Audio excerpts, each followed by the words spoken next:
African star there, Aruna winning over Salifu from Benin Republic at the ITTF World Cup taking place in Macau, China. Welcome you on the show. 360 Sport on Trust TV. Adeni Aji Shafe. What a game there. Sport of ping-pong making us to be so glued to the TV there. Aruna Quadri facing the Benin player who really gave him a good run for his money. It was a tough moment between the two players from Africa playing at the World Cup. The way you enjoy World Cup at the football segments of that particular sport, you also look at table tennis and you look at two Africans facing themselves there. Congrats to Aruna Quadri winning his first game at the tournament 2025 ITTF World Cup. The story we're taking first, where Aruna, Goda, Meshref in victorious start in Macau, China. They were able to do well there, and taking us straight down to the result of all the games that were played yesterday. Let's take a look at the result that were played, where they all did well. You have Dina Meshref winning against Shenzhou 3-1. Dan Meshref from Egypt. Hannah Goda also from Egypt, current champion of Africa.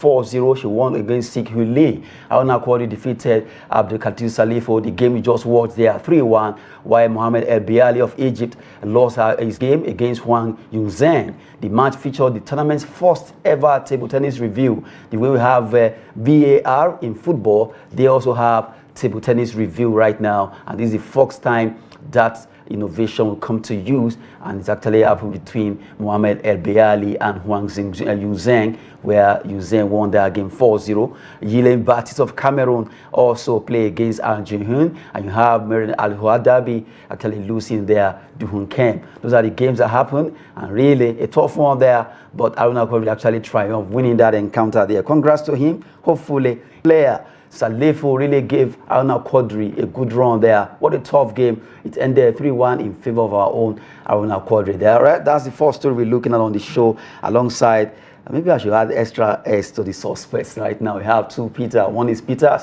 one is Peter. Joseph Peter is here in the middle of the park wearing Inter Milan jersey. I still don't know how a Ghana fan will go for. Okay, good to have you on the show. Thank you Joseph. for having me, Mr. Lee. Okay, the other Peter that is looking at me with one eye as if I should get a slap. I don't know what I've done wrong. Olari Peter is here. Good to have you on the show. Good morning, Adeni. It's my pleasure being here. Maybe because I didn't mention you are wearing. Is your conscience speaking you? No, I don't. Have you done anything I've not done anything wrong. But the way you are, you sure you've not done anything there is a wrong? way lizard look at things. You were cutting me lizard eyes, and I caught it. So I was scared that this lizard eye or alligator eye. I was like, what is happening? Is it because I mentioned he's wearing Inter Milan jersey? A color of your club is inside that jersey. It's actually the eagle's eye, not the lizard eye. Okay, the eagle's eye, but the eagle's eye was looking at me somehow. No, it's the eagle's eye. You know, eagle, no matter how far they are, seeing what is on ground. But you're not seeing me. Yes. No, I'm even seeing your heart. Not even you.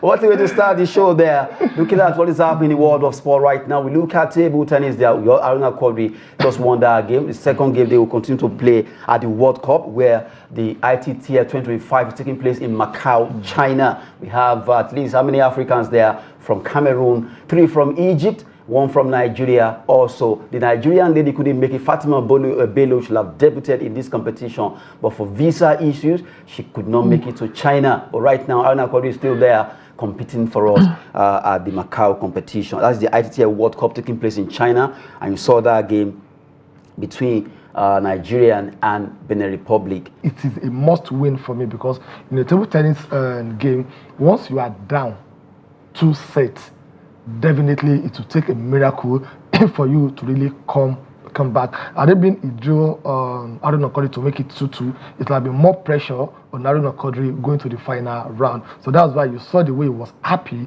when he won the fourth set. So it's a very good one. However, when we're having this conversation, I've said it times without number that it's high time we have to start having someone that will come in to replace Aruna Quadri. It can't be only Aruna Quadri. It has been only Aruna Quadri for how many years now? So it's high time we have to come to the grassroots. We have a lot of table tennis players in this country. What they just need is infrastructure, what they just need is the exposure and the experience. Look at the Egyptian. One Egyptian will go, another Egyptian will come. So what they do is they have that succession planning for almost all their sporting activities. But as in this country, we're going to use you until you yourself, you are not. I actually understand where you're coming from, but if you check this particular World Cup, sincerely, or any other competition, the Egyptians that have been representing them, Dina Meshref, Goda, Omar Assa, and this Mohamed El Bieli has been dominant for 10 or more than 10 years. How many are they? Also, what I'm trying to say is this: they have more slot than us because they won games more than us.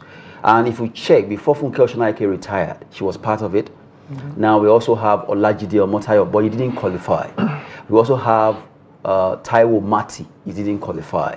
Fatima Bello qualified, but due to visa issue, she couldn't make it.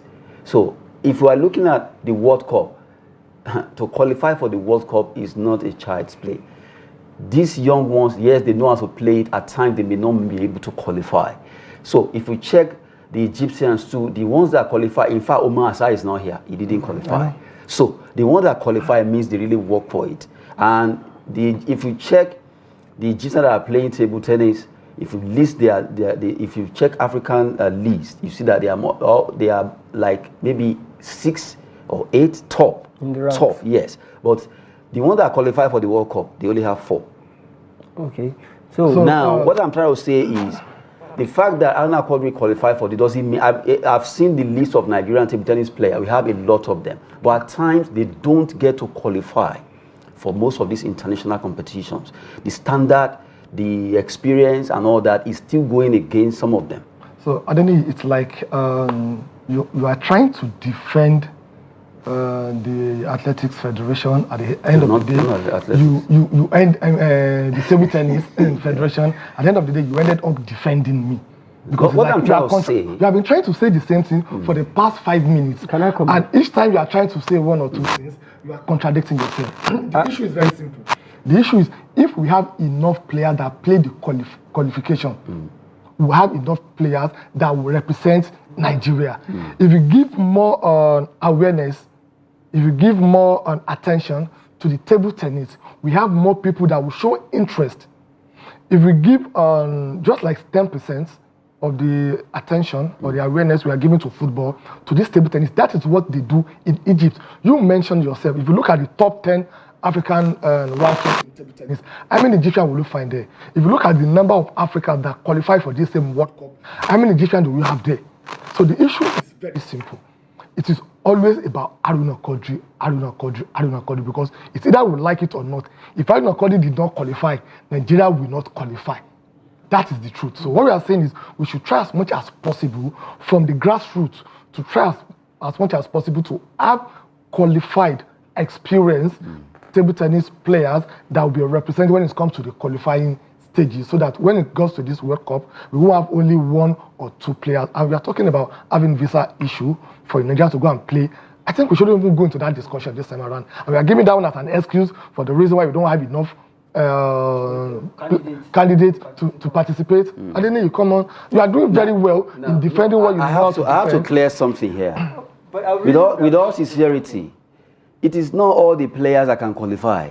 Let's remember that. Definitely. And remember, I mentioned some names. I mentioned Olajide Omotayo. And other players that also vie to qualify for the World Cup, they could not qualify. If we convert football now, we are struggling to even qualify for the World Cup too. So not everybody will go for the World Cup. But you only qualify for the World Cup. But excuse me, because we want to go to the grassroots, doesn't mean it's just performance. Exactly. Good. Did you meet up the performance of getting to qualify for? So what is what Peters is now saying is the right infrastructure, the right exposure is not being put in place. That's why they are underperforming and not performing to the limit where they would get to qualify. Aruna Quadri is that good. That's why he qualifies each and every time. Fatima Bello to qualify. Okay, fine. It's like the flagship. Everybody wants to see Osimhen. But there are other players that are also doing well. They may not be as popular as Osimhen. They are not as good as Aruna Quadri. We follow table tennis right from Yomi Bankole, Atanda Musa. Those are old guys. I'm talking about currently now. I'm telling you to let you know that we follow this from the old days. Those are retired players. We're talking about current players. But it's only normal. If you mention them, I can give other names too that play with Atanda Musa who were not as popular as Atanda Musa. Because they are not as good as Atanda Musa. The time Bose Kafo was playing table tennis, female and you understand? No, we have female version, we have male version. Yes, you know. Are you going to erase the women away from the sport? No. Are you trying to set me up here? No. And when I mentioned a woman, you say female. Are they not human beings? Yeah, they are women. They are also competing. No matter how it is, we have men and women. I must emphasize. Performance gets you to places in everything sports related. Of course. So if they are not qualifying, then their performance is not up to the task. Of course. Is simple. That's what we are saying. Now another thing that I must say is that let's not forget, table tennis is a household game in this country. Sure. So we shouldn't even be having this issue, because you go on every street, you find a table tennis. All sports, only few sports that you don't have across Nigeria. Exactly. So why should we even be? Are we not supposed to be topping in swimming? Why? Niger Delta, go there and see how boys swim. That is what you're saying. That is the point. Look at it this way. What infrastructure do you put in place? African football, despite how talented we have the talent, despite let's tell ourselves the truth now. Despite the fact that we put some metaphysical power in our football, still it is still difficult for an African nation to win the World Cup. Because we're not doing it right, as far as I'm concerned. Up till now, up to this moment, despite all the metaphysical power there, you go for football matches. If you are playing one country, either you see somebody say, go and you need there, spoil that thing, they put there. We all know that this thing exists here in Africa. Do you believe in that? But it exists. Even if I don't believe in it, but it exists. But is it working? Because if it's working, that's what I'm saying. Africans we have not won the World Cup, despite all those things. Even though you don't need to believe, but you're seeing that these things, then they. The difference between seeing and believing. Mr. Okay, if you want to test it, anytime they are playing MPFA, go and stand behind the goalkeeper and say, "I want to test it." By the time you fall on the ground, you will know that truly. But how many of the NPFL team that are doing that have won anything? What have they won? Have they even won the African? Eyimba won. So are you saying Eyimba won it twice? Are you saying Eyimba won it because of the? I didn't say that. No, but that's what you are saying. That's what you are saying. Yeah, good. But at least they won. They won it back to back. But we all agree that the country has talents, and we all agree that the country is lacking. The system is lacking when it comes to helping talents to grow and reach the better height or greater heights.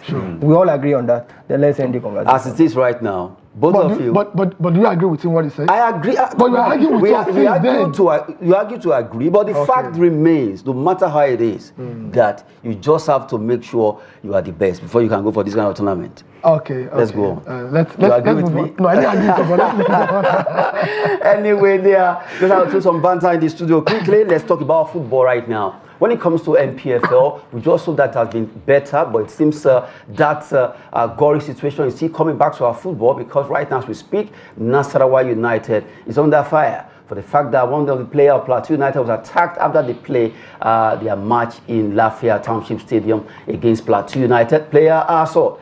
Nasarawa United fined 6 million naira, banished to Gombe. What happened? Well, let's take a look at this particular NPFL rule on Nasarawa United. They have been charged for breaching the framework and rules of the NPFL in the course of their fixture against Plateau United on Sunday.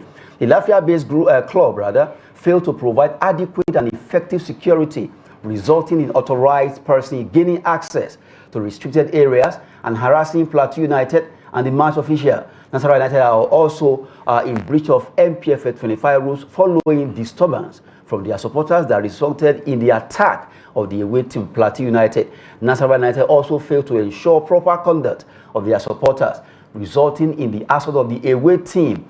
Nasarawa United further breached the rules when their supporter assaulted Plateau United player Vincent Temitope with the intention to cause grievous body harm. Nasarawa United have been banished to the Pantamin Stadium in Gombe to play their home matches for the rest of the season. United have been fined 1 million naira each for failing to provide adequate security, ensuring proper conduct of their supporters. That's 2 million. A 3 million naira fine has been imposed on Nasarawa United for persistent breach of NPFL 25 framework and rules, and also been fined 1 million naira for the medical expenses and compensation for Plateau United's Vincent Temitope. Recently, they just allowed the fans back to that same stadium, and now, after bringing them back, you start the play. I saw the picture. We can't show it because it's a bit gory. That's why we didn't put the picture there. That player could have lost his life. What if that player died? The fans that did that because of football or what, you stab someone on the neck, I'm sure Nasarawa United management will also do everything possible to find who did this, because really it's not good for our football. It's not very good. Okay, let's start from you. It's very, very, very discouraging when you see stuff like this.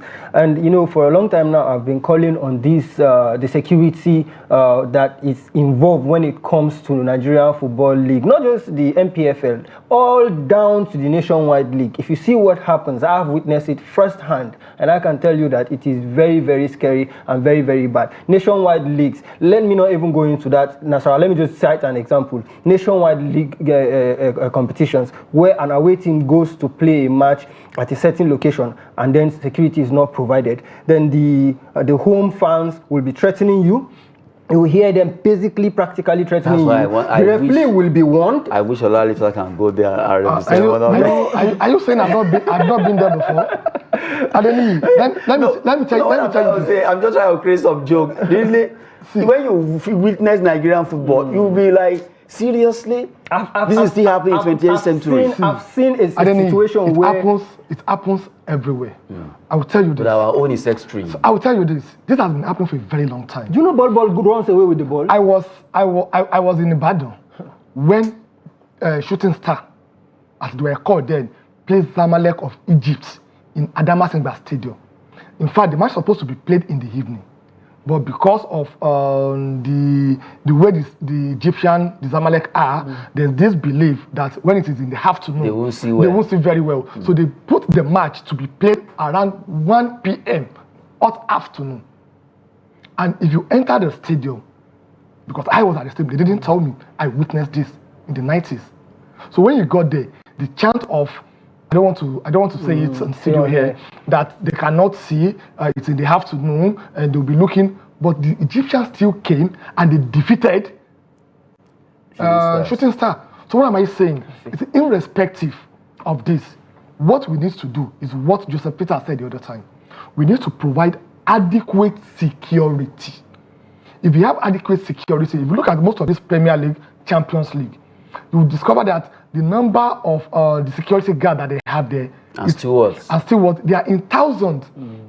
If you have a stadium capacity of over 40,000, probably you have about 5,000 or 6,000 security that will be there. But in Nigerian MPFL, you have spectators of about, let's say, 2,000, 3,000. You see only 1 or 2 policemen. And when they started, before you know it, everybody will disappear. So as far as I'm concerned, it's not about we've watched matches times without number. Remo Star, we've seen what they did when they played with Shooting Star also. But what I think the MPFL they should do right now, whoever is involved, he should be charged with a criminal offense.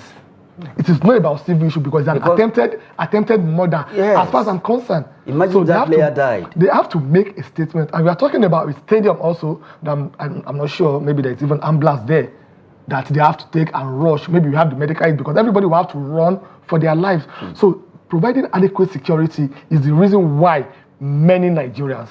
I don't know you. Maybe you have something that if something happens, you disappear. Of course, as an African man, but people like us, we have to be very scared before we go to the stadium to go and play. So they get the point. So I think that adequate security is very, very, very, very important. Okay, good one there. We just hope that MPFL, in fact, all the clubs just have to sensitize their fans. It's becoming too much. That you go for matches, you are scared as a player, official, even referee. We saw what happened in Ibadan. They had to disguise the ref as a police officer for her to escape. What a match. Well, right now, hopefully something good will be done concerning this. We just hope that it happens, that that particular culprit will be caught for what he did against, come on, the match, you won it, 3-2. So why doing that to that player? What if he had died? What would that person could have gained for doing that? Anyway, hopefully something good will be done concerning the MPFL, and it's not too good for our football there. All levels, be it NLO, NNL, MPFL. Well, from that story, let's look at some matches we played yesterday over there in Italy, England, and also Italia Serie A. 3 matches in one. We have AFC Bournemouth defeating Fulham. That goal just made a difference there for Bournemouth. Atletico Madrid 4-2, 6-goal thriller there, where Atletico really, they were able to win at the Metropolitano. Napoli 1-2-3. Well, the two teams, Poli and Poli,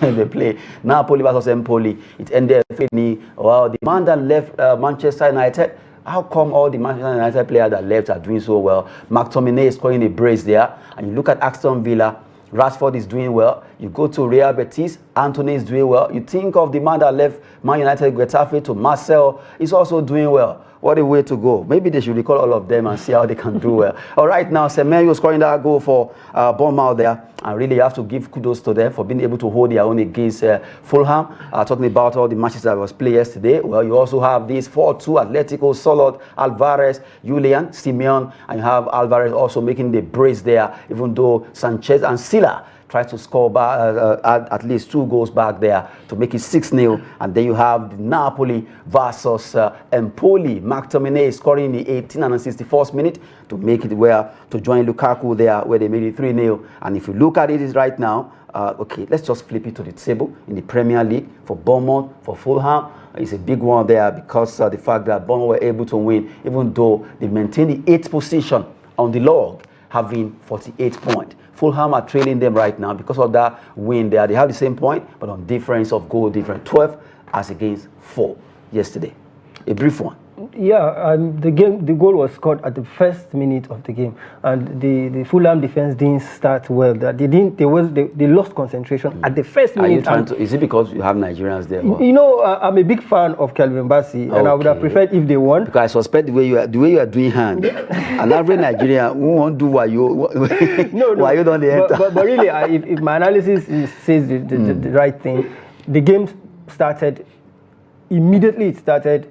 Bournemouth made a pass, and before Calvin Bassey and Robinson and the rest would arrange themselves, Semenyo cut in and he placed that ball, which is his, his vintage kind of goal. He scores a lot of goals like that, but they should expect it. They should know that that's what he wants to do. But I don't know how come they lost that concentration and allowed him to score that goal. But it's a good one for Bournemouth because right now they are equal in points, and the two of them are vying for something maybe in Europe, even if it's Conference League, both of them. So that's why the match was very painful to the Fulham coach. After the game, he stood for a long time just staring at the pitch there for like 4 or 5 minutes. He was just staring at the pitch. He was shocked. He was shocked and was angry. That's football, Okay, what I will do for Larry Peter, because of time, we want to focus on Champions League. And right now, we're going to make it 3-1. We actually have Premier League. We have La Liga, and we have Napoli defeating Empoli. At least that Napoli are really trying to close the gap against Inter Milan, and they are doing so well. Yeah, they are trying to close the gap, and they have more opportunity than Inter Milan. And what do I mean? They are not playing any European competition, unlike Inter Milan, that they are playing European competition. They're going to play the second leg of the Champions League. So for that, I don't think it will be a problem for them, but it will be an opportunity also for Napoli, who doesn't have anything to play for except challenging Inter Milan for the Scudetto. So let's see how that plays out. Then for the Atletico Madrid also, I think it's a very good one for Atletico Madrid because playing in Champions League is more like their only opportunity, or the only hope they have this season again, which is going to end in the next 6 weeks or thereabout. So I think it's a very good one. Very good one. And one thing I need to pinpoint is that Alvarez is a very good buy. Seriously, very good buy for them. Immediately after he left Man City and he got to Spain, it doesn't take him 1, 2, 3 months. He fits in immediately to their style of play, to their tactics, and has been banging in goal in and out. I don't really know what's wrong with Pep Guardiola. I want to chip in something as you mentioned this. I'm sure to some extent, most of these coaches, they'll be speaking PG in their heart. If to say I know, make I not sell this player. Pride won't allow them to come out. You sell Alvarez to Atletico Madrid. Look at what that player is playing. I want to defend Guardiola a bit in this kind of case. Okay, let me play his PA. You have a situation where you have 2 strikers, 2 very good strikers. And the one that is considered second, which is Alvarez, cannot afford to sit on the bench and watch the best striker in probably the world that time. play. That time. Yes. So he made the decision, which is for me is normal, based on that particular situation as at that time. He never knew. Nobody knew that Man City were going to go through this dip. If Man City had not gone through this dip, nobody would be talking about how Alvarez is doing very well as much. It won't really matter. If Haaland is banging goal or was banging goal or is banging goal, nobody will talk about Alvarez. Nobody will talk about how it's a very, very good buy. The pressure will be less, but it's because of what has happened to Man City season. That's why we are all saying Alvarez is this. If not for what is happening to Man U, we won't be saying Scott McTominay is this. You get? So it's just for me a normal thing to do. When you have two very good players and you can't play both of them, of course you cash in on one of them, and that's just what he did. I disagree totally with him. Okay, why do I say so? I'm happy as finally I broke that ganging up against me. It has been broken. No, it's about reality, to be honest with you. Okay, so as a coach, experienced coach, as Pep Guardiola, we cannot and ever depend on only one striker to deliver for you in FA Cup, Champions League, Premier League, Carabao Cup, and he's going to play. Tired. He'll be very tired. That's nothing but the truth. You can't. So if Pep Guardiola is depending on Haaland to do all this magic, and he's telling on him now, not having that precautionary motive that what if something happens to Haaland, who do I have as a backup? So I see this problem as a man management problem. Look at the great Barcelona team that they had those days. How many strikers do they have? How many good midfielders do they have? Why didn't they look at it that, okay, because we have Xavi, we don't need Iniesta, we don't need Pedro, we don't need Messi or what have you. We have to learn how to use the player. It's about talking to this player that, no, I need you, I need your service. But Pep Guardiola is very, very arrogant. Take it or leave it. It's not about Alvarez alone. Look at what he did, even to the likes of Palmer. Look at what he did to Rogers also. Samuel Eto'o also. So he has that problem, he has that issue. And that is why in January, they went to go and do a panic buying. No, you can't tell me that you are that experienced as a coach and you'll be expecting only one player to do that. No. In fact, the worst case scenario, you can change the formation. What says that you should use only one striker in all your games? Why don't you allow Alvarez to play as a supporting striker to Haaland? What stops you from having a two-man up front? What stops you from changing your formation, changing your tactics, or talking to these players? So as far as I'm concerned, I don't think there's any excuse for what Guardiola did. To me, it's a lucky coach. He's not that fantastic as a coach. He has been so lucky that all the team that he has managed, he managed a team that they have been doing very well before he got to where they are. To be honest with you, that's my own take on the Alvarez. Then about McTominay and Manchester United. Joseph, don't let us even go to them. You don't have a conversation about Manchester United. No. I can mention more than 10 players you are misconcepting that have left Manchester United and they are doing very, very well. The problem with Manchester United, I think you are misconcepting is multi-dynamic. It's like since Ferguson left, he removed whatever it is that is, and only me go be the coach. The same thing happened to Arsenal. Since Arsene Wenger left, they also struggled. Arsene Wenger left when Arsenal were on a very low. So that one does not really go. Are you sure? I'm very sure. I'm very sure. Okay, I remember now. But like I said, you misconcepted me. I'm not saying they are right sales. Okay. Of course they are not. We've seen what it turned out to be. Okay, before Napoli. But before this happened, he was in a situation where Alvarez is as good, almost as good as Haaland, but not up to. You can't keep those kind of players. He's young. He's not like Ibrahimovic and Eto'o, who have had their peak already. This is an on-peak Haaland and about to be peak Alvarez. Alvarez will not agree to stay at that time. What about working out a deal of loan for Alvarez? Go maybe with the option of 6 months, 3 months. Back. We call you back. Okay. See, let's look at this issue. It's very simple. It's all about management and ego. Okay, don't worry. I'll find a way to get to Haaland. Maybe we can make you his PA, but you'll be operating from Gadabuke. I have to be there with you. Oh my goodness! What a show this morning on 360 Sport. We've been talking about matches play yesterday across Europe. 3 matches, Napoli, Empoli, and right now they close the gap against Inter Milan in the Italian Serie A table there. Well, because of time, I have to focus on the big one. UEFA Champions League is here. Let's look at it. Second leg is coming up, and we look at the games. PSG travel to Aston Villa at the Villa Park. Who wins this battle tonight? Well, the match coming up there. Well, first leg 3-1 at the Parc des Princes in France. And the second leg, Borussia Dortmund against Barcelona. First leg, they wallop them 4-0. Can they turn it around this time around? Is there hope for them? Let's start, well, as we're talking, at least the first leg will be at least a showcase on the net while we're looking at that. Well, as it is right now, is there hope? I'll take it one by one. You take P. And in their last 17 matches, game they played in England, they've won only 4 matches. From the 17 matches, they won only 4, they drew 4, and they lost 9.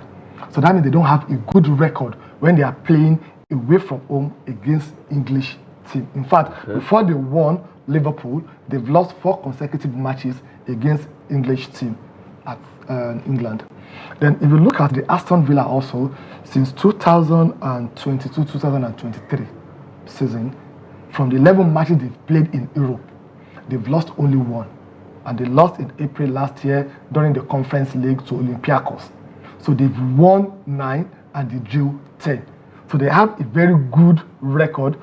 I'm going for Aston Villa. They're defeating. But can they erase? Can they erase that deficit of 31? That is my major concern. That's why I said earlier that maybe they could win 2-1. I didn't mean it was 2. It ended 2-1. They didn't consider late goal. It would have been an open match for them. But now it's more like 60-40. What if it ends 2-0? Sorry? 2-0. And if you look at history of Aston Villa, the last 6 matches they've played also, they've been conceding goals. So, and that is a problem when you have a team that they cannot play without conceding goal. It will be a very difficult issue for them to do. And what they need to do tonight is to borrow the spirit of Arsenal against Real Madrid, what Arsenal did last week. From the word let's go, they should go all out there. Because I'm very sure the PSG also, they are not very good defensively. They want to come out for the Aston Villa. They should take that opportunity to make sure that at least in the first half, they try to record 2-0. That will propel the PSG, whatever formation, whatever style they want to play, they will come out and it will destabilize them. It will be an opportunity for them to do it. I see Aston Villa winning, but can they upturn the deficits of that 3-1, winning 2-0 or 3-1? Probably, who knows? We may go into extra time in this match because it's going to be very, very, very, very, very tough. Don't forget, the last time that this Aston Villa they got to the semi-final was in 1982 when they won the European competition. Since then, they've never gotten that far. So there will be an opportunity for them to do something for their fans and to make their fans very happy. Well, hopefully, PSG, Aston Villa match tonight will be a cracker. We just hope that, like Olawale Peter said, can Aston Villa turn things around? 3-1 deficit. Can they win this game? Well, outrightly, that's a game that really a lot of people want to watch between Aston Villa, Unai Emery versus Luis Enrique. Both coaches know themselves, and it's going to be a very, very tough encounter. Let's take to the, we look at the second one. Borussia Dortmund, they are trailing 4-0. Joseph Peter, you think it's possible to? I don't. Almost every step from Barcelona. Lewandowski turning Yamal in space. Already by Borussia Dortmund. Yes, like Mr. Olawale Peter said that in football anything can happen. Agreed. Football, anything can happen. But there are certain things that just cannot be done. You can't do certain things when you do, especially when you don't have the right material. For me, Dortmund is in disarray. Forget about the fact that they went to Bayern and got a draw in their last game. It doesn't really, set anything, make or change anything for me. They have lost the game as they allowed 4 goals into their net. That way to salvage their faces and give something back to their fans by winning this tie home. I just so much believe in this Barcelona team, even though a lot of people were saying, okay, they've played against they played in the La Liga. The last game in the La Liga took a lot of physical energy out of them because of how the game was played against Leganés. But I still don't buy that. I believe that Barcelona would go to Germany and would defeat Borussia Dortmund right in their home because this Dortmund team is so much in disarray.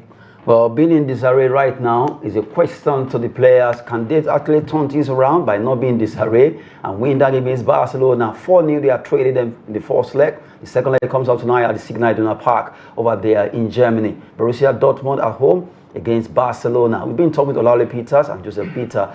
They've been talking about all the games we've looked at. Well, PSG, they're already in England. They've trained. They've done a lot of things just to see how they can get themselves ahead. Well, you look at Enrique, knows what at stake. That, okay, Villa Park is going to be a boisterous place. They'll be looking at they can upturn. Enrique knows with Unai Emery too. They've been, to some extent, Unai Emery was a former coach of PSG. So a lot of things will play out tonight in this game because the coach, one of the two coaches, have coached the two teams now. So he knows them. Yeah, but then that's what we expected in the first game, and it never really happened. What if now this night they won't bring the handout? Yeah. Trust me, if he had any handout, we would have used it in the first game. So you mean the handout is over, right? Football is, especially the Champions League, is all about 290 minutes, and you start your plan from the first one. You don't leave it late only to come and hope that it will work for you. No. Okay, wait about it. Let's go back to that training. We just saw Kvaratskhelia there. While they were training.